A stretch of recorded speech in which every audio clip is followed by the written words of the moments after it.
Hey everybody, today I want to do a video about how to avoid that big repair bill when you go to sell.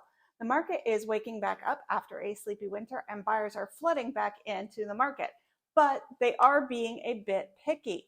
So you do want to make sure your home is in tip-top shape. I'm here in a recently vacated house and I'm going to walk you through a few things that I noticed that could be done to avoid that big repair bill now that this house is ready to go on the market. So let's get started. Whether you're living in the property or have an investment property, preventative maintenance is a great way to keep on top of any issues.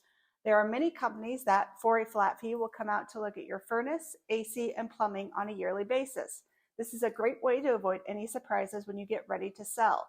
This is also a great way to stay on top of your mechanicals and making sure everything is working the way it should. These kind of maintenance checks will let you know as soon as things are failing and possibly need to be replaced. There are many little things that you can do during the life of owning a home that could upgrade your house. Now, one of the easiest things you can change out in a home is lighting fixtures. In this particular house, these fixtures are still brass, which can lead to a bit of a dated look. For, I would say, under $200, you could go to your local hardware store and completely change out a lot of these fixtures. Not to mention, most of the fixtures today are more energy efficient, and you could save a bit on your electric bill. Walking through this house, I can also see that the carpet is very worn and in disrepair. Upgrading the carpet to luxury vinyl plank, or LVP, would save a big part of this repair budget. Now, the thing about luxury vinyl plank is that it's made up with a lot of different pieces. So if one piece gets damaged, you can simply pull it up and put another piece down. Now, just to give you a cost difference for this particular house, putting down luxury vinyl plank in the areas that are carpeted, we were quoted an additional $1,200. So it is a little bit pricier, but in the long run, you will save a lot by putting down a more sturdy product. Now, one of the biggest ways you can ruin your ROI, or return on investment, on a property is by smoking in the home.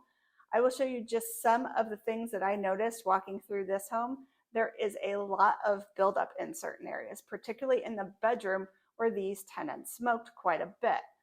Now, unfortunately, in this case, that means every surface needs to be repainted. The walls, the trim, even the ceiling. So whether it's your own home or an investment property, consider putting some rules in place where you cannot smoke inside the house just to save that money down the line.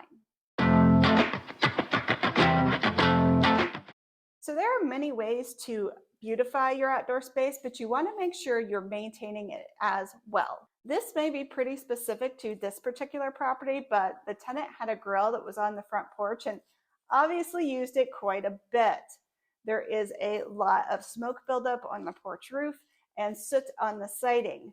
Now, this could have been prevented by simply putting something in place saying this grill needs to be 10 feet away from the house if you're going to use it. Now, I actually have seen situations where a grill has been too close to the house and it melted the siding. Now, the thing about vinyl siding is that typically you can't just replace one piece. It can be very hard to color match, so that damage will then stay until somebody decides to do the whole house. Needless to say, that's a pretty expensive undertaking. So just be mindful about how you use your outdoor space and be wary of any potential issues. I hope you found this information useful. If you have any questions, as always, my contact info is at the bottom of the screen. Thanks, and talk to you soon.